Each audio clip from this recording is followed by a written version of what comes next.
noches, bienvenidas, bienvenidos a las noticias. El cargo de fiscal nacional sigue vacante. El Senado rechazó el nombre de José Morales para asumir como fiscal nacional.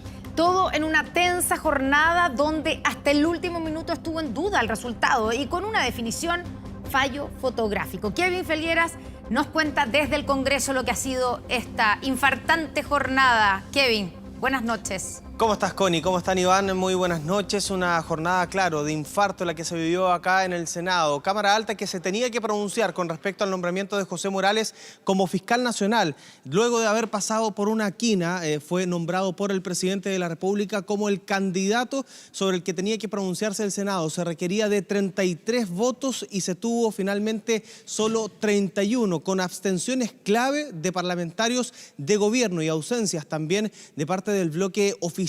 Todo esto en una jornada donde estuvieron presentes 3 ministras de Estado intentando convencer a los parlamentarios que aceptaran el nombre propuesto por el Ejecutivo. Todo lo revisamos en la nota de Ignacia Jiménez. Los rostros lo decían todo, la tensión era evidente y el resultado golpeó a las 3 ministras presentes, Justicia, Express e Interior, semblantes que reflejaron la caída de José Morales, el candidato del gobierno fiscal nacional. Fallida designación, la primera vez en la historia del Senado que se rechaza una nominación. Por la afirmativa, 31 votos, por la negativa, 6, abstenciones, 8. En consecuencia, se rechaza la propuesta de Su Excelencia el Presidente de la República por no haber alcanzado el quórum establecido en la Constitución. 31 votos a favor, Morales necesitaba 33, 8 abstenciones y algunas ausencias que hoy fueron clave. Tenía lamentablemente una serie de acciones que era muy difícil que además fuera capaz de nuclear en un solo cuerpo el Ministerio Público. Es un voto de absoluta convicción de que esta no es la persona más adecuada para el país y para liderar algo tan importante como es la Fiscalía Nacional. Senadores que fueron factor y que no permitieron que se concretara los deseos que más temprano expresó el gobierno. El deseo difícil de cumplir. Cuidado con los traspiés. No, yo me acabo de tropezar aquí, espero que el fiscal no tenga el mismo traspié hoy día.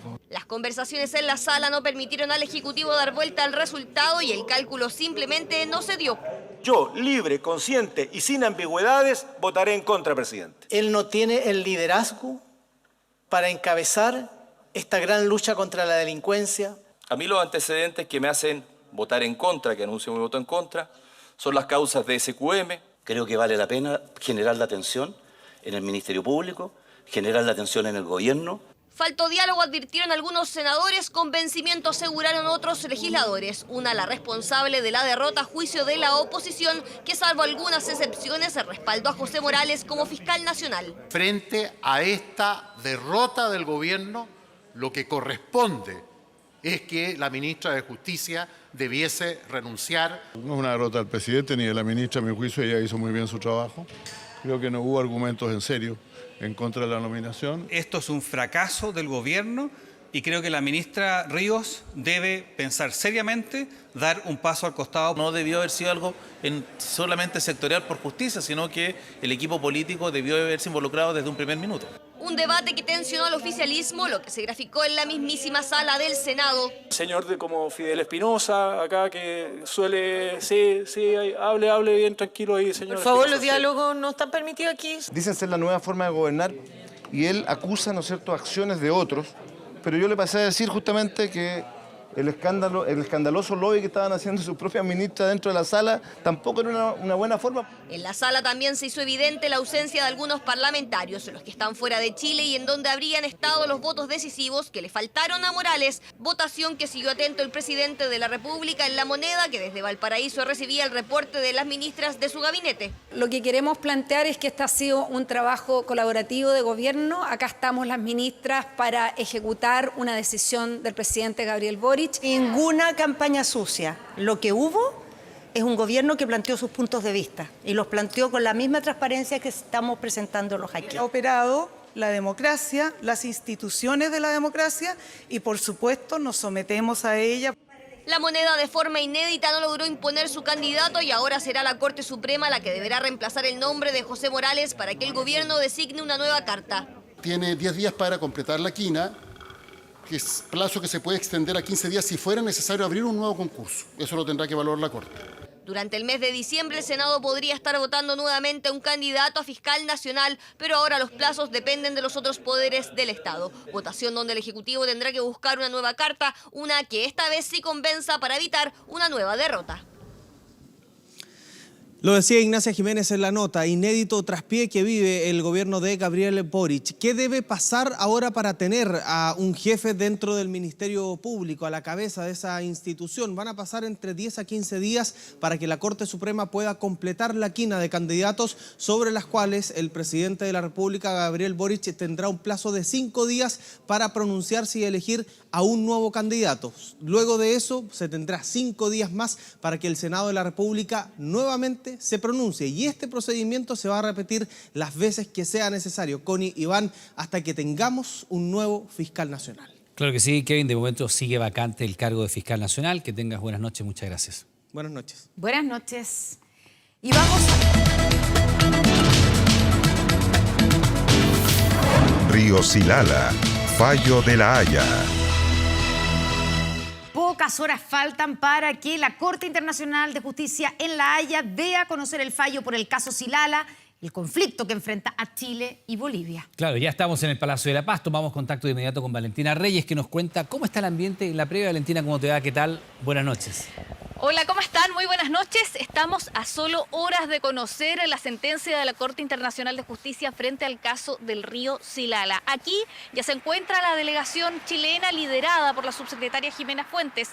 Hay expectantes frente a lo que va a ser la decisión de mañana luego de 6 años de proceso, pero a la vez cierta tranquilidad. Hay confianza en los argumentos de Chile.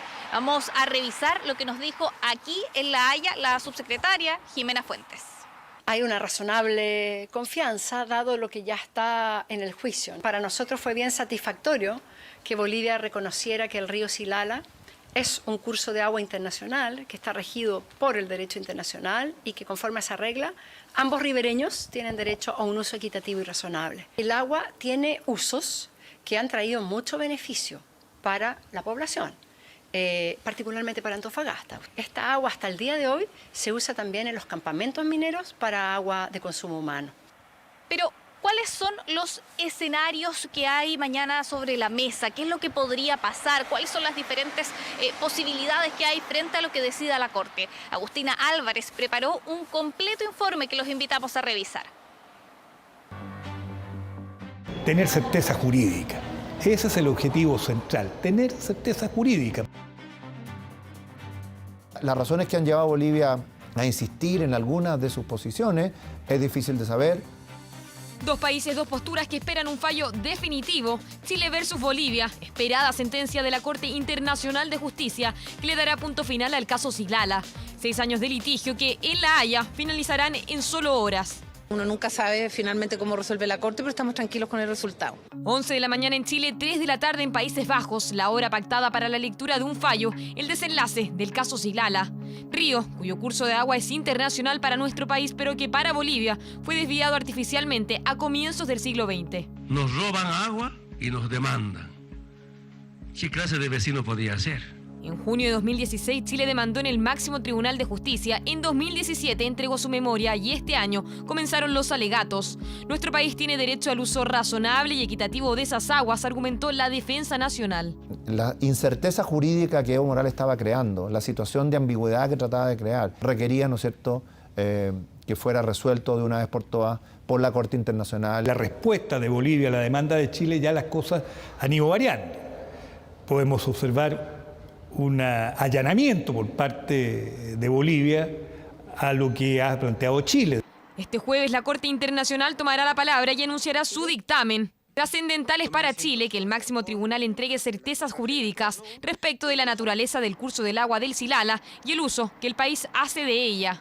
La Corte debería confirmar lo que Bolivia ya reconoció, que es lo más importante, la razón que llevó a Chile, que este es un curso de agua internacional, que se rige por el derecho internacional, por lo tanto Chile tiene derecho al uso equitativo y razonable de las aguas. Un escenario menos probable es que la Corte no se pronuncie sobre la demanda chilena, luego que Bolivia reconociera durante el juicio que el curso de agua del río Silala es de carácter internacional. Otra solicitud de Bolivia, que se reconozca su soberanía sobre los canales construidos en su territorio bajo su autorización. Bolivia en el fondo lo que está planteando es que si Chile le pide que mantenga la canalización tendría que pagar una compensación. Y le dijo claramente, mire, yo le he dicho que usted puede hacer con los canales lo que quiera mientras respete el derecho internacional y por lo tanto toda su argumentación de este cauce artificial es, primero, incorrecta desde el punto de vista jurídico porque no existe tal concepto en el derecho internacional y científicamente no tiene mérito porque en realidad estamos hablando de un número cercano al 1 o el 2%. El equipo chileno por el caso Silala, liderado por la agente Jimena Fuentes, ya está en La Haya. Ellas van a estar mañana, obviamente, en la Corte escuchando la lectura del fallo y nosotros vamos a estar en La Moneda con el presidente y algunos parlamentarios y el presidente de la Corte Suprema escuchando el fallo. Esperada sentencia de un nuevo caso radicado en La Haya, Corte Internacional que tras 6 años nuevamente fallará por un conflicto que enfrenta a Chile y Bolivia. En la nota de Agustina ustedes veían ya lo que va a ser el día de mañana. Aquí parte la jornada a las 10 de la mañana, serán las 6 de la mañana en Chile. ¿Qué es lo primero en la agenda? Una reunión de la delegación chilena en la embajada chilena, justamente que queda a unos 15-20 minutos de aquí caminando. Luego, acá estarán los focos en el Palacio de la Paz. Serán las 3 de la tarde, las 11 de la mañana en Chile, cuando ya podamos escuchar la voz de la Corte Internacional de Justicia. Y ahí estaremos aquí en vivo por Televisión Nacional, por supuesto, con ese fallo. Muchas gracias, Valentina Reyes. Tenemos transmisión especial mañana a partir de 1:15 para las 11 de la mañana. Bien, pues cambiamos de tema para contarle que un joven de Peñalolén salió a comprar pan, pero terminó asaltado y baleado por delincuentes que le quitaron su auto. Y en la Florida, una mujer chocó con el muro de una casa al escapar de una encerrona. Según Carabineros, el robo violento de vehículos ha aumentado un 109% este año.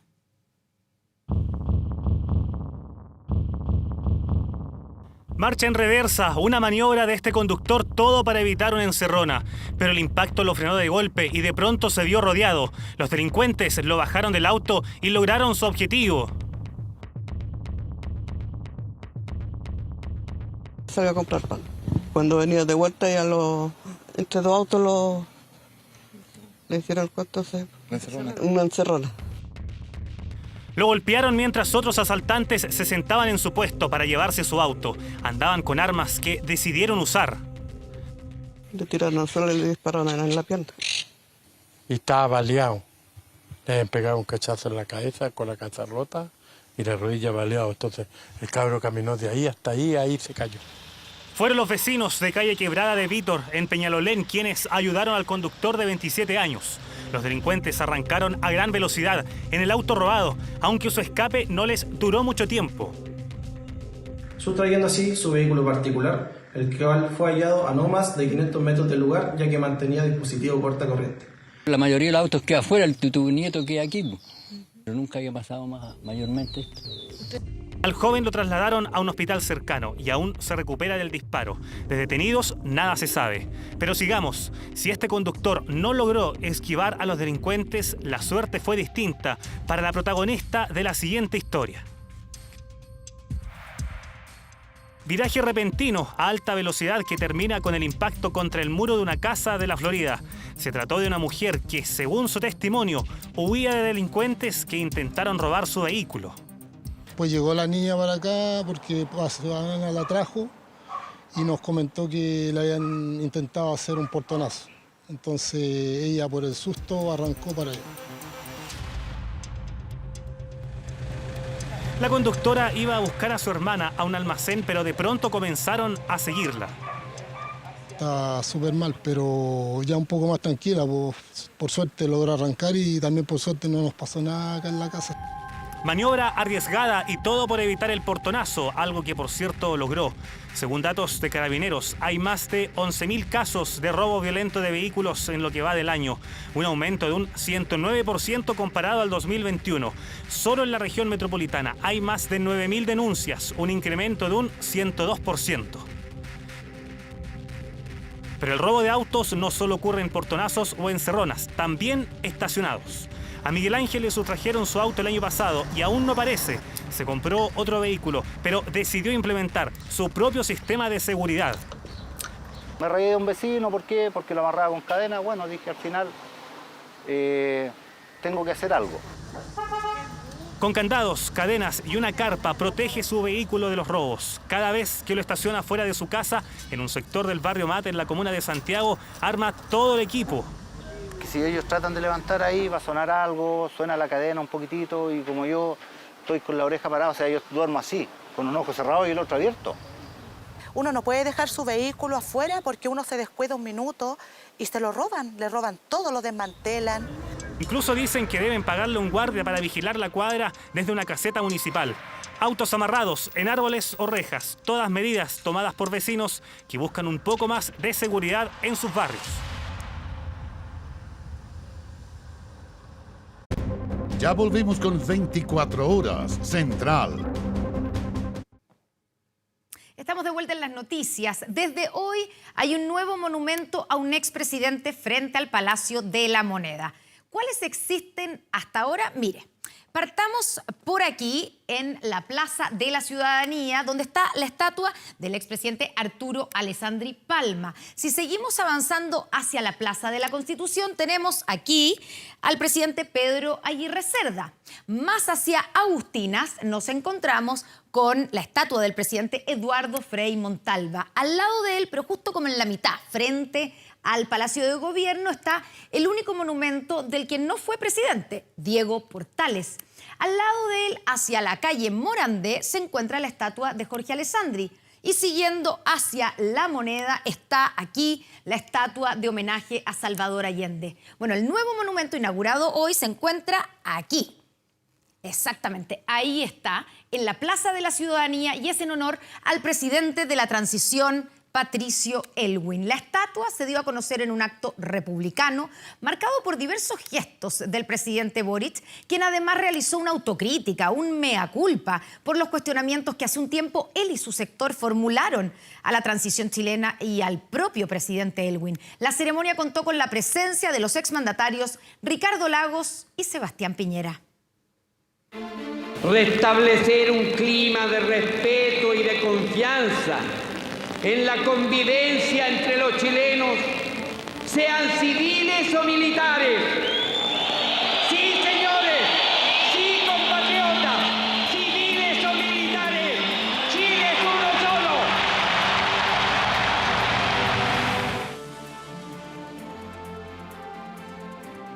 Compatriotas, comprenderán ustedes la emoción con que les hablo. El jueves 14 de diciembre de 1989, luego de 7 millones de votos emitidos, más del 55% de ellos le dieron la presidencia a Patricio Aylwin Azócar. La tarea en sus hombros era monumental: liderar el proceso de transición a la democracia tras 17 años de una brutal dictadura, con Augusto Pinochet aún como comandante en jefe del ejército. ¡Chile recupera su libertad! Con la misma estatura de ese discurso y con gran parte de sus camaradas, este miércoles se dio a conocer la estatua que lo recuerda en la Plaza de la Ciudadanía, la misma obra aprobada unánimemente por el Congreso en 2017 y que la pandemia y el estallido social retrasó hasta hoy. Está simétricamente al lado de Arturo Alessandri, mirando a la Alameda y cobijando a los chilenos. ¿Y se parece a su papá? Se parece mucho, tiene la sonrisa, tiene esas entradas clásicas de... Porque una de las cosas bonitas de la escultura es que está presente el anillo, que para mi abuelo su matrimonio y la familia que conformaron siempre fue muy importante, entonces muy bonito. Un paladín de la paz y de la justicia, no siempre comprendido. No solo debió unir un Chile absolutamente polarizado, también pidió perdón. Pedir perdón a los familiares de las víctimas. Y su frase de justicia en la medida de lo posible por décadas fue incomprendida y denostada, incluso por miembros de la actual coalición de gobierno.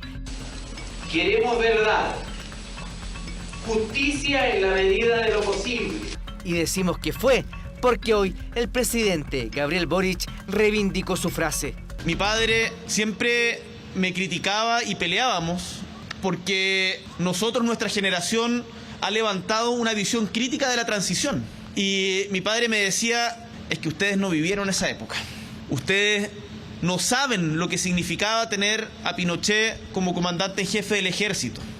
Y efectivamente hoy día esas palabras, hoy día me las imagino en nombre de don Patricio, retumban fuerte. Lo posible es por lo que hay que dejar todo nuestro esfuerzo, todo nuestro empeño. No es el desgano, como algunos malamente pudimos haberlo interpretado anteriormente. Una ceremonia republicana llena de gestos a la que asistieron los expresidentes Ricardo Lagos y Sebastián Piñera, quienes valoraron la autocrítica del gobierno en torno a los 30 años desde la transición. Esa demonización de los 30 años fue un error y me alegro que el presidente Boric lo reconozca, porque los países no se construyen a partir de cero. Los países no se construyen con cada gobierno. Se van construyendo gobierno a gobierno. Hubo un error cuando él hablaba de los 30 años pasados, que todos los gobiernos se construyen de a poco. Bueno, así se hacen los países, ¿no? A través de una cierta continuidad histórica en la percepción global de lo que se quiere lograr. Quiero ser el presidente de todos los chilenos y chilenas. Es necesario salir de las propias trincheras. Y quiero aprovechar esta instancia para invitar a todos y a todas a hacer lo mismo. Al oficialismo, a la oposición, a la ciudadanía, a los sectores empresariales. Hoy Patricio Aylwin recibió un honor que nunca buscó. Logró juntar a los antiguos y nuevos políticos en torno a su figura. Una figura hecha por un joven artista. Busqué reflejar un gesto de conciliación, como una especie de padre que llama a sus hijos. Gracias.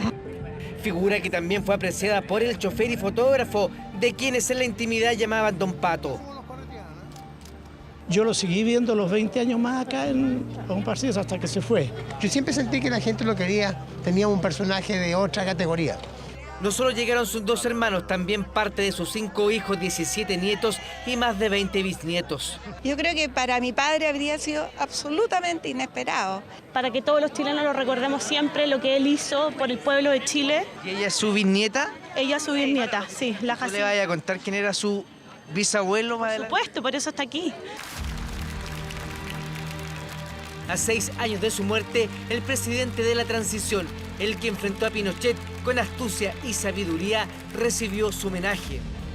Su figura de más de 6 metros hoy está en la Plaza de la Ciudadanía, mirando la Alameda y con los brazos abiertos, como el buen padre de familia que juró ser para su patria, el mismo que hace más de 30 años se propuso reconciliar a todos los chilenos. ¡Nunca más! ¡Nunca más atropellos a la dignidad humana!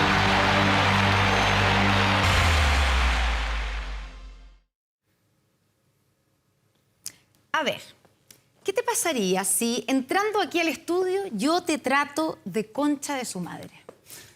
A ver, me haría un poquito de susto, de nervio, no sé, pero bueno, o a lo mejor pensaría que estás haciendo una carrera política, no tengo idea, o entrando a algún partido. No, pero bromas al margen me parecería totalmente inapropiado, naturalmente, que nos tratáramos así aquí y mucho menos, por supuesto, en el Congreso. Bueno, ¿hasta cuándo? Y esa es la pregunta. ¿Hasta cuándo normalizamos relacionarnos de esta manera? Ocurrió ayer en el Congreso. Sí, claro. Hoy hubo un rechazo transversal, tanto del mundo político como de la calle. Las palabras del diputado Gaspar Rivas a otros compañeros de partido llevaron incluso a que los mismos legisladores ahora estén proponiendo que para ser candidatos al Congreso se sometan a un test psicológico para asumir el cargo. Y voy a decir que son un par de conchas de su madre. Para ser un honorable, como se denominan ellos, yo creo que el vocabulario no corresponde. No se preocupe, si tengo fuero con la Constitución. Pésimo comportamiento, o sea, no un ejemplo, digamos. Y si ellos no están dándole ejemplos, es el colmo. Son un par de conchas de su madre, Ahumada y Pino. Declaraciones del diputado del Partido de la Gente Gaspar Rivas tras ser removido de la Comisión de Personas Mayores y Discapacidad. Durísimos epítetos que hoy lo tienen como protagonista de una nueva polémica que ha provocado un intenso debate y cuestionamientos por el comportamiento de quienes han sido electos para representar a la ciudadanía. Una vergüenza el espectáculo que nosotros estamos dando. Yo creo que nosotros tenemos que subirle el nivel. Son actitudes que no contribuyen a la buena convivencia de nuestro Congreso Nacional. La ciudadanía espera mucho más de nosotros. Criticamos tanto a los constituyentes y yo creo que hoy día nosotros estamos siendo incluso a veces mucho peor que ellos. No es la primera polémica que se asocia al nombre de Rivas. En octubre pasado fue expulsado de la llamada Mesa Paralela por los diálogos constituyentes. Nuevo día de furia cuando se enfrentó al denominado Team Patriota en la sede del Congreso en Santiago. Capítulo que se suma a una de sus mayores polémicas. En abril de 2016 y en otro periodo legislativo, Rivas apuntó con todo al empresario Andrónico Luksic. El máximo delincuente que tenemos en los últimos días, el señor Andrónico Luksic, lo digo aquí, y que se querelle cuando quiera, es un hijo de puta. Acusaciones que provocaron una querella por injurias y un desafuero. Pero Rivas, el autoproclamado sheriff, no es el único que ha protagonizado acciones que se alejan con creces de lo que la ciudadanía espera de un parlamentario.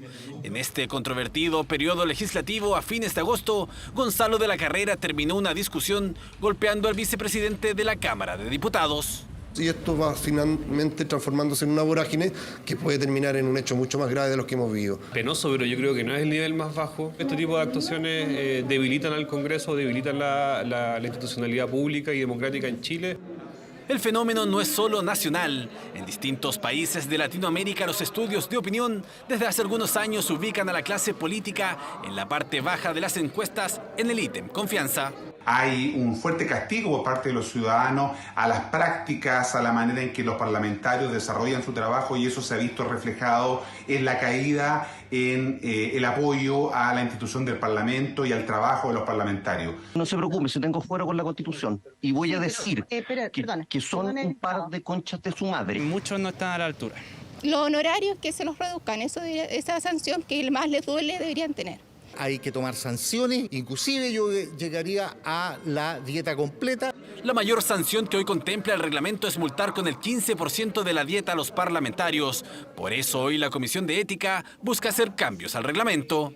En torno a que los partidos, cuando tengan que definir las candidaturas, también tengan que realizar a lo menos un examen psicológico respecto de los candidatos o de las candidatas. Porque la verdad de las cosas es que esta situación, creo yo, ya no da para mal. Que no abrirse también a esa posibilidad, porque la verdad es que algunas reacciones de parlamentarios son realmente preocupantes. Rivas no quiso referirse a sus insultos, pero su partido, a través de un comunicado, reprochó las expresiones del diputado y pidió disculpas a la ciudadanía. No podemos expulsarlo de la bancada a menos que él sea expulsado del partido. Y en las normas del partido está establecido que no pueden haber ataques entre los miembros del partido. Entonces esperamos que la directiva nacional hoy día pueda tomar alguna de las medidas que son necesarias. Un nuevo hecho que pone en tela de juicio el actuar de quienes hoy representan el sentir ciudadano. Ese que en pleno siglo XXI espera respuestas acorde a los tiempos y a la altura de sus demandas. Lejos de los gritos, insultos y golpes. ¿Se los deletreo? Vino a Chile por pocas horas y fíjese que apenas pisó Perú, de vuelta, enfrentó una nueva crisis. Hablamos del presidente Pedro Castillo, quien está enfrentando una vez más un complejo escenario, ya que la oposición presentó en el Congreso una nueva moción para destituirlo. ¿Cuál es la razón? Lo vemos en el siguiente informe. Nosotros ansiosos de estar acá. Primero agradecerle al hermano Boric por darnos la más que todo la bienvenida y esperemos de que... Las demandas de los peruanos traspasaron las fronteras y en su visita a Chile se hicieron notar pidiendo el cierre del Congreso. Sin embargo, no es el principal problema que enfrenta el presidente Castillo en su regreso a Perú. No se trata aquí del presidente, no se trata tampoco del Congreso, finalmente se trata del futuro del país, se trata del futuro de la democracia, se trata de no entregarle nuestra nación a un gobierno corrupto. Así, en el Congreso, la oposición presentó un nuevo pedido de destitución para Pedro Castillo, el tercero en sus solo 16 meses de gobierno, un hecho que refleja la profunda crisis política que golpea al país vecino. Una de las razones es este sistema semiparlamentario en la práctica. Dos, la figura de la vacancia como tal, contemplada en la Constitución. La tercera es la fragmentación de la política peruana. Y, finalmente, la corrupción se ha vuelto una condición constante, permanente. La nueva moción firmada por 67 congresistas acusa al presidente de una permanente incapacidad moral para continuar en el cargo, además de considerar inaceptable que ejerza en medio de investigaciones de corrupción y en torno a diversos cuestionamientos éticos. Una instancia crucial para el mandatario que comenzará este mismo jueves, ya que el presidente de la Comisión de Constitución del Congreso convocó a una sesión extraordinaria. La razón, acelerar la discusión del dictamen que podría provocar la destitución de Castillo. Consideramos que hoy más que nunca es importante el diálogo. hay que bajar las tensiones, ni cierre ni vacancia. Para que la vacancia sea admitida y entre en discusión requiere del voto favorable del 40% de los congresistas, es decir, 52 votos. En caso de ser aprobada, necesitará el apoyo de 87 legisladores para finalmente poder destituir al presidente Castillo. Según Málaga, quien presentó la moción, cuentan con los 87 votos necesarios.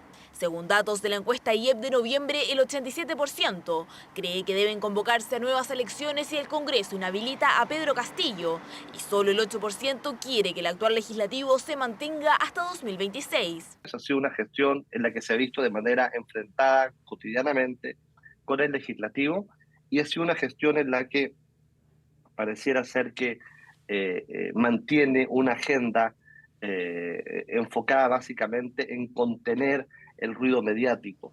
Ahora se acelera la actividad en el Congreso, pero recién el lunes 12 de diciembre el presidente Castillo podrá ejercer su derecho a defensa para evitar a toda costa su destitución. En el marco de la inauguración del monumento del expresidente Patricio Aylwin, los ex jefes de Estado Sebastián Piñera y Ricardo Lagos se refirieron a los diálogos constituyentes y al acuerdo que aún no llega. Piñera señaló que no se deben cometer los mismos errores de la fracasada convención y abogó por un acuerdo que permita, con participación ciudadana y aporte de los expertos, tener un texto constitucional donde todos se sientan parte de una misma nación. Ricardo Lagos, en tanto, llamó a los sectores políticos a ponerse de acuerdo lo antes posible sobre el mecanismo que redactará el texto fundamental. Yo creo que Chile necesita una buena y nueva constitución. Y por eso tenemos que tener dos cosas claras. No volver a cometer los errores de la convención que fracasó, pero tampoco dejar de sentir la urgencia y el compromiso de llegar a un acuerdo que nos dé una constitución que sea un marco de unidad, de estabilidad, de proyección. Ahora falta el proceso constituyente. ¿Qué le diría usted a los partidos que todavía no llegan a acuerdos? ¿Cuál es el consejo también que se realiza? No, más que dar consejos, que se pongan de acuerdo. Nada más, gracias. Lo antes posible porque ya se está dilatando. Por supuesto. Ya volvemos con 24 horas Central. De regreso a las noticias, atención al siguiente dato. 10 de 11 marcas de salchichas que fueron analizadas por Organización de Consumidores y Usuarios presentan uno o más incumplimientos en la información que entregan en su rotulación. Las inconsistencias se refieren principalmente a las carnes que componen los productos.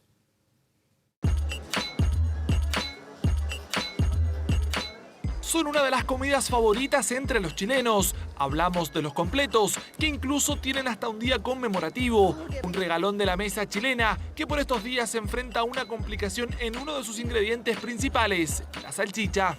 Queríamos saber si acaso se cumplía con el reglamento sanitario. Buscamos 11 muestras. De las 11 muestras, una cumple con todos los requisitos del reglamento sanitario. Una sola. Así de categórico fue el estudio realizado por Odecu. Solo la marca San Jorge tradicional pasó las pruebas. Desde la Organización de Consumidores aseguran que un 55% de las salchichas presentan incumplimientos en los componentes que están fabricadas. Algunos ejemplos de los resultados son: las salchichas PF tradicional dicen estar compuestas por cerdo y pollo y se encontró un 36% de carne de pavo. La receta del abuelo tradicional dice estar fabricada con vacuno y cerdo. Los resultados dieron con un 4% de carne de pavo, mientras que en la sureña de Líder, hecha con carne de cerdo y pollo, se encontró 5% de carne de vacuno. Preocupante en términos de la fiscalización que se le hace a la empresa, ¿verdad? Un completo es mucho más accesible para almorzar que una ensalada. Entonces igual creo que es algo problemático y que deberíamos poner ojo. Obvio que tienen que dar al consumista lo que están ofreciendo. Puede deberse, por ejemplo, a contaminaciones en la cadena de producción, contaminación cruzada, por ejemplo, del uso de las líneas, o perfectamente puede ser producto de la intencionalidad, por ejemplo, que se estén agregando distintos tipos de carne o distintas proporciones de estos tipos de carne. Otro dato llamativo entregado por Odecu fue lo que ocurrió con las salchichas Montina tradicional, que rotula ser fabricada con pollo y cerdo. Sin embargo, no se encontró cerdo y sí un 15% de pavo. La receta del abuelo premium, en tanto, que declaran ser fabricadas principalmente con cerdo y después vacuno, resultó tener un 86% de cerdo, 12% de pavo y solo un 2% de vacuno. Hay una falta grave al rotulado según el reglamento sanitario de los alimentos. Y por otra parte, de acuerdo con la ley del consumidor, hay una información engañosa.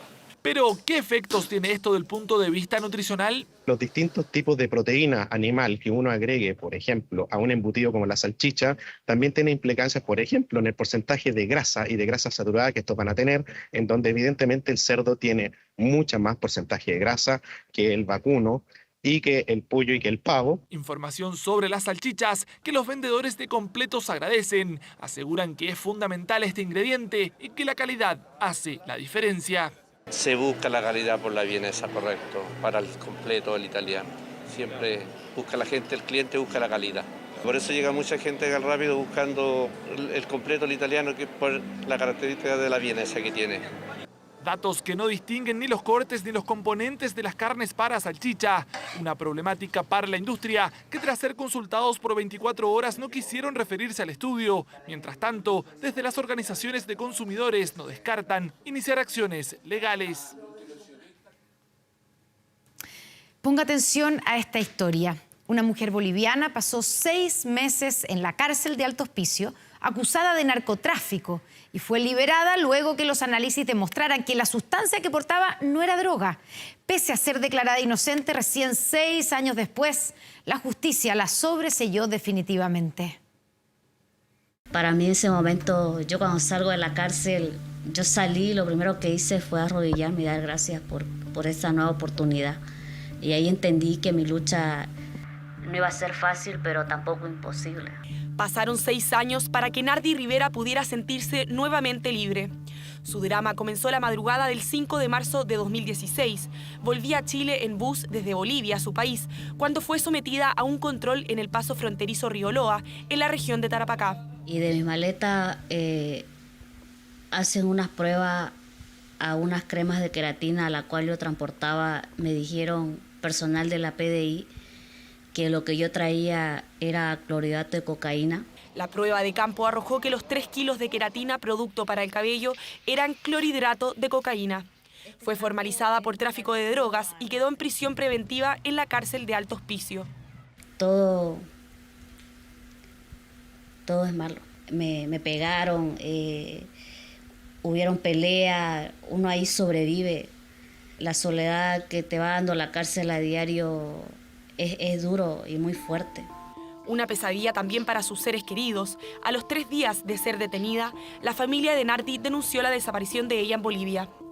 Su padre hipotecó su casa y se endeudó para pagar abogados cuando fue notificado de que su hija estaba tras las rejas en Chile. En la casa de la persona que me había dado las cremas le hacen un allanamiento y le dicen que... y le hacen las pruebas a las cremas, donde dijeron allá en la policía de Bolivia que no era droga. Las pruebas realizadas por aduanas y la PDI dijeron lo contrario hasta que el 13 de septiembre de 2016 el Ministerio Público informó al juez que el Instituto de Salud Pública estableció que la sustancia era queratina y no droga. El sistema no es infalible, hay errores. Que también hay que escuchar a las personas, yo creo que eso es importante muchas veces, que no escuchamos cuando las personas pasan detenidas y tienen su historia propia. Nardi se acercó a la Defensoría Penal Pública a través del proyecto Inocentes, que busca ayudar a personas que han sido injustamente privadas de libertad. En esta oportunidad lucharon por Nardi.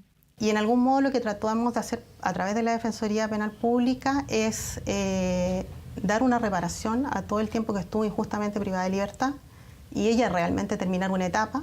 Yo creo que pasar 6 meses en una cárcel en un país extranjero es algo muy duro para una persona que finalmente es inocente. Estuvo en la cárcel de Alto Hospicio 6 meses y 7 días, pero solo 6 años después logró que el juzgado de garantía de Iquique sobreseyera definitivamente su causa. La Fiscalía no se pronunció sobre el fallo. Fue una lucha, me juré ese día que salí en libertad de demostrar hasta el final mi inocencia. Hoy puedo decir que volví a nacer, pero no solo volví a nacer, sino que también mi lucha aún continúa. La Comisión de Constitución de la Cámara de Diputados acordó discutir un proyecto de ley que permite a los afiliados autoprestarse sus fondos que están en las AFP. Es distinto del retiro. La iniciativa se debatirá en paralelo a la reforma de las pensiones y en medio de tensiones entre las diputadas Carol Cariola y Pamela Giles por un eventual sexto retiro de los ahorros previsionales.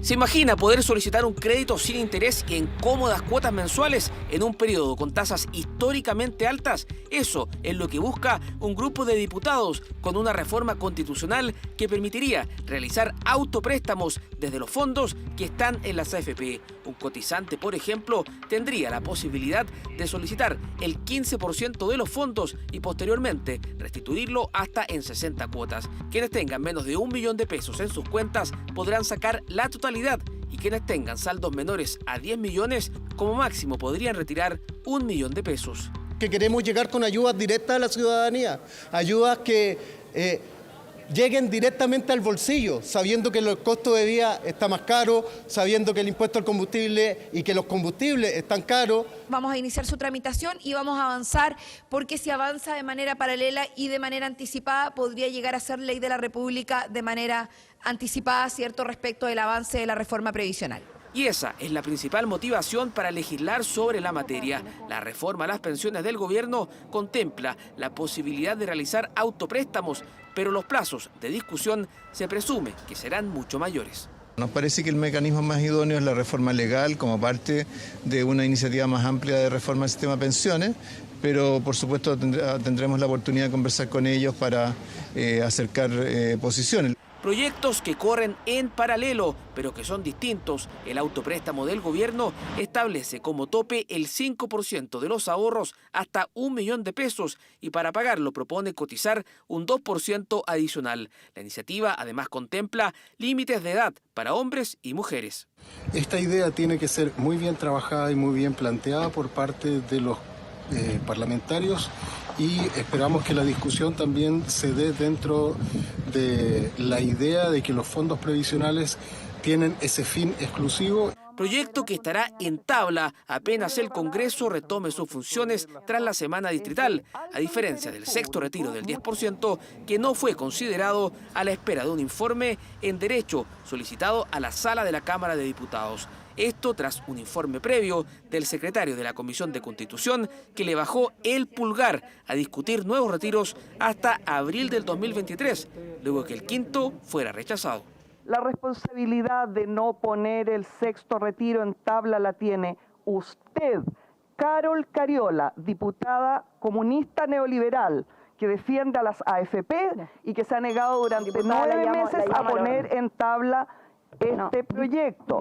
En este momento me paro y me retiro de la comisión. Sí, que es lo que hace permanentemente, diputada, que viene a la comisión y de una manera absolutamente violenta. Bueno, con esta cobardía la diputada Giles se acaba de retirar de la comisión. Fue parte del tenso momento vivido en la Comisión de Constitución cuando se abordó el sexto retiro del 10%, proyecto que sigue en el congelador a la espera de este informe en derecho de la Sala de la Cámara de Diputados. Lo siguiente es indignante. Un delincuente golpeó y le robó su silla de ruedas a una persona en situación de discapacidad en Punta Arenas. El sujeto fue condenado y arriesga 10 años de cárcel. Tirado en el suelo, sin ninguna de sus pertenencias y sin nadie alrededor que lo socorra. Así quedó una persona discapacitada y en situación de calle en pleno centro de Punta Arenas tras ser abordado sin escrúpulos por un delincuente. Mal, inhumano, realmente no se le puede hacer eso a una persona que es inválida, que no puede caminar y que otra persona no tiene perdón. La delincuencia ya no ve nada, no ve a la gente de calle, no ve al adulto mayor, no le interesa. Si por tener plata no respetan a nadie, ni siquiera a la gente menos válida que andan en la calle. Muy malo, porque es una persona que no se puede defender. Entonces es muy malo hacer eso con personas que ya han sufrido bastante. Los hechos se remontan al 21 de enero de este año. A 10 meses de lo ocurrido, el hombre fue condenado por el delito de robo con violencia. Lo golpea en el rostro y posteriormente le arrebata la silla de rueda con otras pertenencias de su propiedad, tales como prendas de vestir y productos de alimentos, dejando a la víctima tendida en el piso sin poder, en este caso, repeler el ataque dada su especial condición de discapacidad. La ley antidiscriminación, conocida como Ley Zamudio, incluye una protección especial a personas con discapacidad que son víctimas de delitos. A partir de agosto de este año, la Ley 21.483 incluye un agravante si la persona es una persona con discapacidad. Por lo tanto, a partir de este año, hay penas más severas para aquellos que agreden y violan los derechos de las personas con discapacidad. Precisamente, una de las agravantes que presentó la Fiscalía en este caso tiene relación con el abuso de superioridad de la fuerza contra la víctima. El condenado arriesga hasta 10 años de cárcel. Es una forma de calificar este robo en su forma más grave, que es el robo con violencia, y por eso entiendo que la penalidad que aplicaron en este caso fue de 10 años y un día. El próximo viernes 9 de diciembre se conocerá finalmente la sentencia para este delincuente, que sin importarle la condición de su víctima, le quitó su silla de ruedas e incluso huyó en ella. Bueno, realmente impresionante. Cambiamos de tema. Según expertos, la incidencia del Alzheimer en Latinoamérica es el doble que en Europa, y esto debido básicamente al estilo de vida. Una temible enfermedad en la cual la investigación científica se está enfocando. Un medicamento que retrasa sus síntomas ha tenido importantes avances, pero ¿qué tan efectivo es? ¿Qué efectos adversos puede tener? Mire. Uno pierde mucho su estabilidad, al menos yo cuidándola a ella ya no salgo, no tengo vida. Inés Cifuentes tiene 99 años y hace 7 que fue diagnosticada con Alzheimer. Elsa es una de sus 10 hijas y se encarga de cuidarla. Una enfermedad que degenera las células nerviosas del cerebro y conlleva síntomas conocidos como cambios en la memoria, desorientación en tiempo o lugar e inhabilidad de las personas para hacer su vida cotidiana de manera independiente. Te quiero con toda mi alma. Cada día va peor, va mucho peor que antes. Porque por último antes ella podía ir al baño, barría, lavaba la loza, igual con su enfermedad, pero más o menos de repente estaba su estado lúcido. Ahora ya no, ya. En el mundo se estima que 50 millones de personas padecen algún tipo de demencia y para el 2050 se proyecta que esa cifra alcance los 135 millones de personas. Es por eso que la carrera por encontrar tratamientos efectivos contra este tipo de demencia, el Alzheimer, va a toda velocidad. Y hoy hay noticias alentadoras. El medicamento llamado lecanemab tiene avances en su ensayo clínico. De investigación en la enfermedad es un tremendo avance estar trabajando ya en ir a tratar de ir a atacar a la proteína o a las sustancias dentro del cuerpo que están implicadas en la enfermedad. El lecanemab está diseñado para que el cerebro destruya las concentraciones de proteína amiloide. El anticuerpo de este fármaco se adhiere a la proteína y atrae células inmunes que, en palabras simples, destruyen ciertas proteínas amiloide. Como resultado, menos de estos péptidos rodeando la neurona. Los mismos autores indican de que probablemente la eficacia ahora no es muy alta en los pacientes, pero sí tendría una alta eficacia bioquímica. Esa alta eficacia bioquímica en controlar cambios bioquímicos en el cerebro puede traducirse en cambios en los síntomas. Pero lo que estamos viendo es que se limpia la proteína mala, o sea, en las imágenes del cerebro se ve que hay menos proteína, pero los efectos clínicos son relativamente, se han visto, pero no son tan grandes o tan maravillosos como nosotros quisiéramos. Por eso, pese a ser catalogado como un medicamento trascendental por los investigadores, sigue siendo un tratamiento complejo para la gran mayoría de quienes padecen esta enfermedad, como Inés. Otro factor a considerar es su alto costo, entre 11 y 32 millones de pesos por paciente al año. Pero lecanemab no es el único. Existen más métodos que están en nuestras manos para ralentizar el deterioro del cerebro. Enfoques no farmacológicos que no implican el uso de ciertos medicamentos, sino que son enfoques que en el fondo son incluso hasta gratuitos, algunos de ellos. El hacer ejercicio, que está demostrado científicamente, ¿no es cierto?, que activa la neurogénesis en el cerebro, que es muy importante, la restitución de nuevas células neuronales. Llevar una vida sana es una de las principales formas, hasta el momento, de evitar o retrasar lo más posible la llegada del Alzheimer, enfermedad que no solo afecta al paciente, sino que altera a todo su entorno. ¿A usted le gustaría que se desarrollara este medicamento? Sí, me gustaría, porque estaríamos muchas personas bien. Yo me incluyo porque yo de repente igual se me olvidan las cosas. Yo de repente voy a hacer algo y no sé qué es lo que iba a hacer.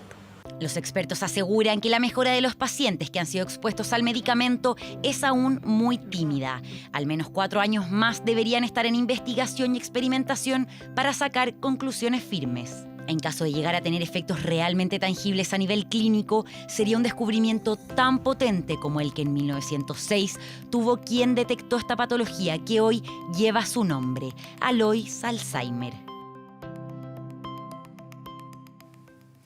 Faltan segundos para las 10 de la noche. Les recordamos que a partir de esta hora, Televisión Nacional de Chile está autorizada a transmitir programas para mayores de 18 años. La Defensoría de la Niñez presentó este miércoles su informe anual 2022. Una de las cifras más preocupantes es el alto índice de menores a la espera de atenciones de salud y en muchos casos en materia de salud mental. ¿Cómo afecta a este segmento de la población?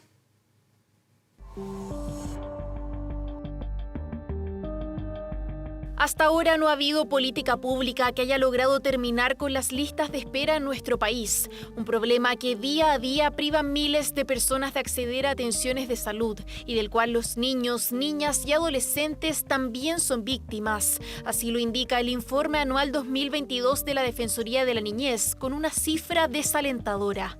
Más de 35.000 menores están a la espera de atenciones ambulatorias y casi 11.000 de diagnósticos. Atenciones que incluyen aquellas destinadas a la salud mental, un problema que va al alza y que preocupa a los especialistas.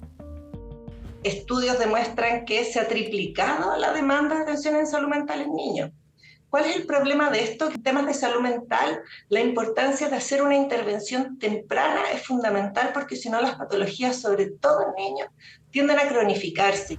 Un riesgo real cuando el informe de la Defensoría también indica que de cada 10 niños, niñas o adolescentes, 4 de ellos tienen prevalencia de trastornos psiquiátricos, mientras que en el caso de los adolescentes responsables penalmente, el número aumenta a 9 de cada 10. En la caracterización que realizamos como institución, lo que observamos dentro de las mayores dificultades de salud mental reportadas tiene que ver con la ansiedad, con un 86,3%, la depresión, con un 82,6%, las autolesiones con un 56,7% y el intento suicida con un 52,3%. Además, el déficit de oferta en materia de programas ambulatorios se extiende a aquellos menores bajo cuidado del Estado y la cifra es alarmante. 14.302 niños, niñas y adolescentes están en listas de espera para acceder a los tratamientos decretados por los mismos tribunales de justicia del país. Medidas dictadas en pos de la protección de sus derechos, pero que están lejos de concretarse. Un niño sin una salud mental adecuada es imposible que se escolarice, es imposible que deje de consumir alcohol y droga, es imposible incluso que desista del delito. Entonces, son todos elementos que son gatillantes de otras graves vulneraciones de derechos en la medida de que tú no provees aquello que es tan necesario. Cuando nosotros vemos que estos niños que son institucionalizados o que están bajo el cuidado del Estado, son niños que de alguna de todas sus formas han sido vulnerados en sus derechos esenciales. Cuando nosotros no le brindamos los cuidados que ese niño necesita, sobre todo en el ámbito de la salud mental, estamos vulnerando nuevamente a ese niño. Un problema que va al alza y para el que la Defensoría exige mayores garantías. Donde lo que demandamos como institución es la creación de una red de salud mental que responda a las necesidades que niños, niñas y adolescentes tienen. Y por eso es que recomendamos en este sentido que el Ministerio de Salud, de manera integrada con los otros actores, establezca estrategias de mitigación de aquellos espacios de salud mental afectados.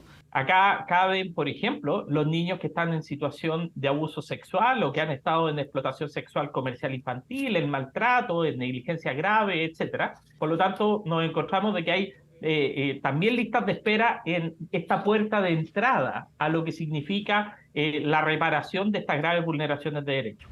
Paralelamente, los especialistas hacen un llamado a la prevención y promoción de la salud mental, fomentando el autocuidado, la socialización y el reconocimiento emocional en los mismos niños y adolescentes, y también a la creación de ambientes protectores por parte de las familias.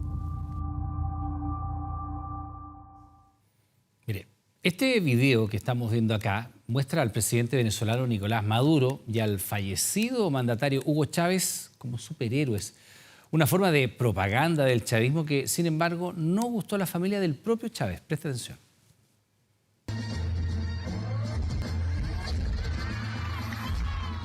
Como si fuera una película de los superhéroes de Marvel.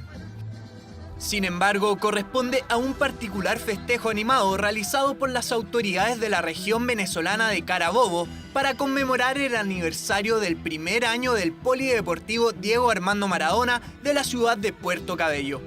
Un video que muestra un enfrentamiento de fútbol entre superhéroes y ángeles en animación 3D, con particulares protagonistas. Los superhéroes están personificados por el gobernador de la región de Carabobo, Rafael Lacaba, quien aparece disfrazado de Batman, y Nicolás Maduro, vestido como Iron Man. Al frente aparecen como ángeles el fallecido presidente Hugo Chávez y el futbolista Diego Maradona. La idea fue precisamente del oficialista gobernador Lacaba. Hoy quisimos homenajear a Diego Maradona en la fecha de su partida física y, por supuesto, a nuestro presidente Nicolás Maduro por sus orientaciones en torno a este tema tan cercano y sentido por él. El video muestra cómo Chávez apunta al cielo con un traje militar, anunciando la llegada de Maradona. Un clip que termina con un gol del ídolo argentino con la mano, haciendo alusión a la recordada mano de Dios contra Inglaterra en el Mundial de México del 86. Sin embargo, la creatividad esta vez le jugó una mala pasada al oficialismo, pues la apuesta audiovisual generó críticas de parte de la hija de Hugo Chávez, María Gabriela. La mejor manera de honrar al comandante Chávez es siguiendo su ejemplo de vida, de humildad y entrega, nunca haciendo un grotesco video de unos tontos superhéroes. Es una falta de respeto a la memoria de mi padre. Pero este tipo de propaganda no es nueva en Venezuela. A sus puestos, y de los malos yo me encargo. El año pasado el presidente Maduro fue retratado como un superhéroe llamado Super Bigote en una animación transmitida incluso por el canal gubernamental de Venezuela. El nombre de la serie se remonta a 2019, cuando en una rueda de prensa Maduro fue acusado por el entonces presidente ecuatoriano Lenín Moreno de estar detrás de las protestas en su país. A lo cual Maduro contestó irónicamente: Yo no soy Superman, yo soy Super Bigote, mira. ¡Pum! Cae el gobierno. Frente a Superman y el Fondo Monetario Internacional, Super Bigote a la carga. Superhéroes y ángeles que provocaron controversia en Venezuela.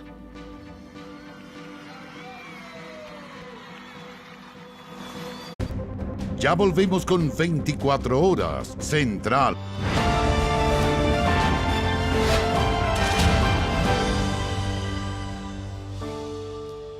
Bien, pues fíjense que queremos compartir con ustedes esta información que es bien relevante. De acuerdo a una publicación de la revista Nature, el 80% de los ecosistemas que existen en el mundo están acá en Chile. Bueno, ¿qué significa esto? ¿Qué alcance tiene? ¿Cuál es la importancia? Estamos con Marcelo Lagos para que nos ponga un poquito en contexto esto. Marcelo, ¿cómo te va? Muy bien, buenas noches, Iván. Es muy importante, partiendo de la base que fue publicada en la revista Nature, que es una, si no la más importante del planeta, por lo tanto, este es un aporte a la humanidad. O sea, no hay que mirarlo como cualquier publicación. O sea, hay un salto cuántico en la importancia que tiene y es por eso que hace noticia no solamente en Chile. Ya, partamos por lo principal.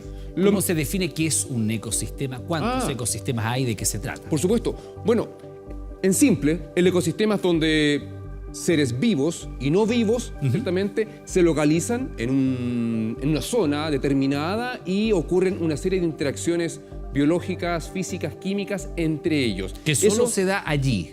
Claro, y siempre han habido esfuerzos porque las sociedades siempre tratan de clasificarlo todo. Y en ecosistemas, por ejemplo, este es un típico ejemplo de una clasificación basada principalmente en la biota, en la vida, o en el lugar geográfico. Existen hasta hoy día incluso clasificaciones que se basan solamente en las funciones o en los servicios ecosistémicos, que son los servicios que le dan a la sociedad, la naturaleza, en simple, digámoslo así. Pero hasta hoy día no existía una clasificación que integrara todos estos elementos, pero que tuviera un carácter global y que esta clasificación a su vez conversara con las clasificaciones particulares que distintos países en el mundo ya habían desarrollado. Eso es único. Y eso es probablemente lo novedoso de esta publicación de Nature. Bueno, ¿qué significa que nuestro país sea tan rico en ecosistemas y cuáles son algunos que están en peligro? Lo vemos en el siguiente informe. Seguimos con Marcelo Lagos.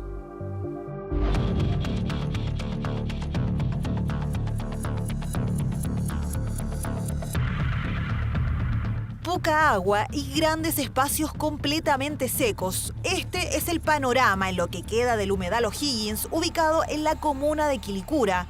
Este lugar forma parte de uno de los ricos ecosistemas que existen a lo largo de nuestro país. Sin embargo, pronto podría estar cerca del colapso.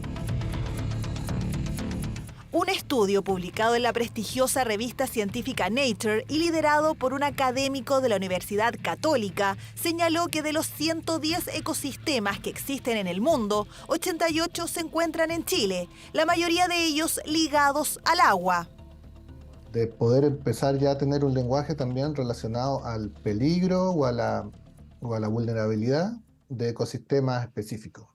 Y ese mismo ecosistema va a estar en otras partes del mundo. Entonces, eso es lo importante, tener como una primera visión global para poder categorizar el estado de riesgo y de amenaza del ecosistema. Este fue el punto de partida para la investigación realizada por Patricio Pliskov después de que un grupo de científicos internacionales pusiera en la mesa la necesidad de crear una lista roja para identificar a los ecosistemas que, como el humedal O'Higgins, están en peligro de desaparecer. El estudio propone dividir los principales ecosistemas en 4 categorías o reinos: terrestre, agua dulce, marino y subterráneo. Estos son subdivididos en 6 categorías, alcanzando el total de 110 grupos funcionales diferentes. Pero, ¿cuáles son las características que hacen que Chile tenga cerca del 80% de la biodiversidad existente en el planeta? Lo clave es la extensión latitudinal, ¿cierto? Lo largo que es Chile, que va de zonas subtropicales en el norte hasta llegar a lo más cerca de la Antártida, y esa es por la parte terrestre. Ya hay que sumar la parte marina, porque también Chile tiene una extensión marina muy, muy larga. Peñuelas, el que una vez fue uno de los embalses más verdes de la región de Valparaíso, hoy lucha por sobrevivir. Este ecosistema alberga flora y fauna autóctona de la región, razón por la que es meticulosamente cuidado por guardaparques de la CONAF. El bosque esclerófilo es bastante interesante, incluso uno lo puede reconocer por los aromas. Si usted toma un peumo, va a notar al tiro que este es peumo, este es aroma. El aroma, lo mismo el boldo o algunas características físicas de las hojas. Por ejemplo, el litre tiene los nervios muy marcados. ¿Y cuáles son los ecosistemas que no existen en nuestro país? Las selvas, los sistemas de bosque húmedos, tanto bosque húmedo de montaña o bosque húmedo en zonas de cuenca, por ejemplo, como que se conoce como la selva amazónica, por ejemplo, ese tipo, o la selva en África. Ese tipo de vegetación no está presente en Chile. La emergencia climática es el factor número 1 que afecta a los ecosistemas y que ya ha llevado a muchos de ellos a estar en peligro, destino que los científicos buscan cambiar lo antes posible para mantener la extremadamente rica biodiversidad de Chile.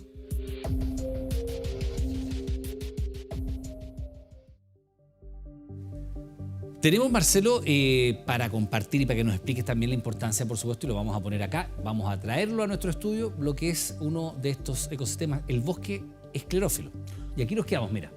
donde están estas hermosas especies. Tú nos cuentas. Totalmente, porque justamente destaca este bosque esclerófilo de la zona mediterránea que tenemos en Chile, un bosque endémico que es nuestro solamente y que rodea gran parte de las costas, del piedemonte. Lo vemos día a día, especies que acompañan pequeñas excursiones al Cajón del Maipo, la zona de Pirque, el piedemonte de Santiago, hacia la costa, están por todas partes y es único y singular y está amenazado.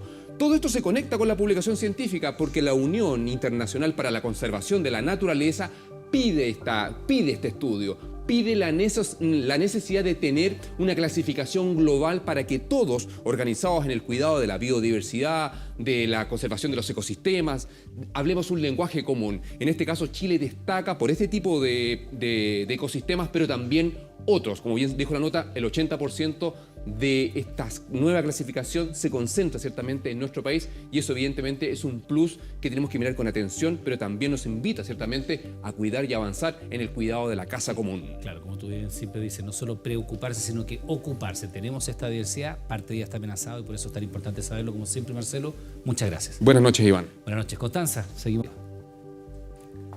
Y seguimos con la música. Con canciones como Thriller, que le da el nombre al álbum, y éxitos de la talla de Billie Jean y Beat It, la icónica producción musical de Michael Jackson cumplió este miércoles 40 años. ¿Cuál ha sido su impacto en la industria? Mire.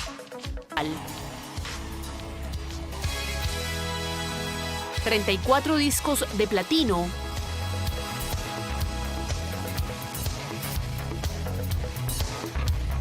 y 7 sencillos en el top 10 de los Billboard.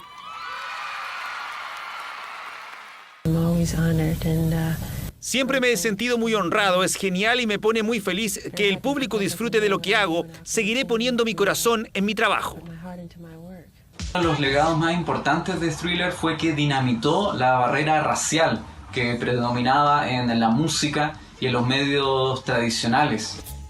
Solo en la primera semana de su lanzamiento vendió 1 millón de discos y durante décadas marcó el camino para hacer de la música un negocio rentable.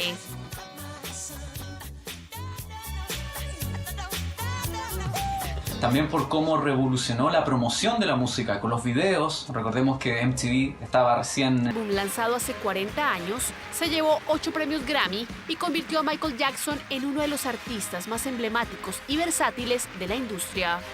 The winner is Michael Jackson. When something like this happens, Cuando algo así te pasa, quieres estar acompañado aquí arriba de tus seres más queridos. Llamaré a mis hermanas, Latoya y Janet. Suban, por favor. Thriller es un disco que en esa época sonaba moderno, que se apartaba de los resabios más añejos de la última onda disco y que tenía esta fusión de pop, de rock, de funk, de ritmos bailables. El álbum incluso tuvo la colaboración de Paul McCartney y demostró la facilidad de Michael Jackson para moverse con el mismo talento entre un género y otro. Thriller es un disco perfecto y quizás la mejor prueba de eso es que cada vez que hay una edición aniversario que suma remixes o reversiones de artistas más contemporáneos, nunca superan las originales, de hecho envejecen. Algo que no le pasó nunca a Michael Jackson, que a través de esta producción musical popularizó incluso el llamado moonwalk, uno de sus pasos más emblemáticos y replicados hasta hoy día, cuando se recuerda que hace 40 años este álbum cambió la historia de la música. Oiga, Luca, está de más recordar que además la producción musical es de Humberto Gatica, chileno que por supuesto ha hecho gran carrera en ese país. Escuche lo siguiente, probablemente usted lo va a recordar. Claro, son los primeros acordes de Little Lies. Tenemos que contarles una historia que es triste para el mundo de la música. A los 79 años murió Christine McVie, cantante pero también tecladista de este grupo británico-estadounidense, Fleetwood Mac. La noticia fue informada por su familia, que solo detalló que fue por una breve enfermedad. Christine McVie comenzó a ser parte del grupo en la década de los 70 junto a su esposo John McVie, uno de los 2 líderes que tenía la banda. McVie tomó la responsabilidad de aportar con su voz en el grupo, donde también compartía escenario con la talentosa cantante estadounidense Stevie Nicks. Además compuso algunas canciones como Little Lies y Everywhere.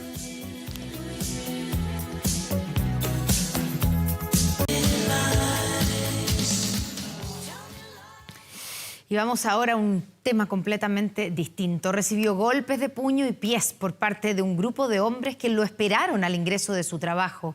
Fue la violenta agresión que sufrió el conductor de una ambulancia de Tomé. El trabajador resultó con graves heridas. Estaba a pocos pasos de ingresar a este centro de salud familiar cuando lo que habría sido un incidente minutos antes derivó en esto. Fue la violenta agresión que sufrió este conductor de ambulancia en el acceso al centro de salud familiar Alberto Reyes.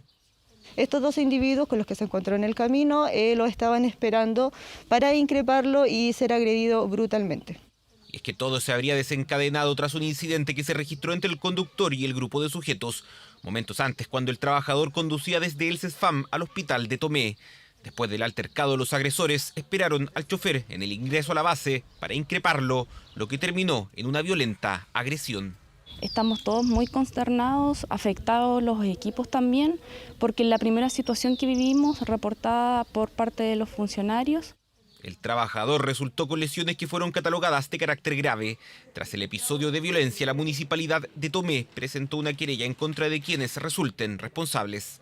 Estamos entregando todos los medios de prueba para que se haga justicia y para que obviamente se puedan identificar y también que la justicia actúe. Nosotros estimamos que existen hechos más que irrefutables que acreditan de manera seria la gravedad del delito de lesiones graves por parte de estos agresores. Un nuevo caso de violencia en contra de un funcionario de la salud. Según datos de la Subsecretaría de Redes Asistenciales en Regiones, entre 2018 y 2020 hubo 1.072 agresiones contra personal de la salud y 708 solo durante el primer semestre de 2022. En la región metropolitana se contabilizaron 485 incidentes entre 2018 y 2020 y 469 hasta el primer semestre de este año. Lo que hemos hecho es un llamado fuerte a la autoridad para que nos sentemos a conversar de una vez por todas de cómo vamos a frenar esta alza de violencia que está ocurriendo desmesuradamente y que nuestros funcionarios de salud efectivamente son los que sufren las consecuencias. En este caso, gracias a los registros de las cámaras de seguridad, al menos 2 de los involucrados ya estarían identificados. Ahora se trabaja para lograr su detención y ponerlos a disposición de la justicia mientras el trabajador se recupera de las lesiones. ¿Cómo presentar el reclamo vía online o presencial? ¿Qué papeles necesita? Usted puede revisar todos los detalles ingresando a nuestro portal de noticias24horas.cl. Clarísimo. Terminan aquí las noticias, pero quédese en TVN porque de inmediato tenemos un gran debut. Ahora, en estos precisos instantes comienza Urbanos. Vamos a presentar a uno de los artistas más populares del momento, Pailita. Este es un anticipo. Esta noche. Íbamos bajando y se veía lleno, bueno. Toda la gente. Un fenómeno de la música urbana. No ves que la cabeza, no,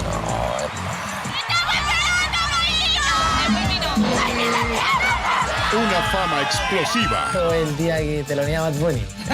Ese día la más increíble. Millones de seguidores. Ya, es como fenómeno. Pailita. Urbanos. Estreno de alto impacto.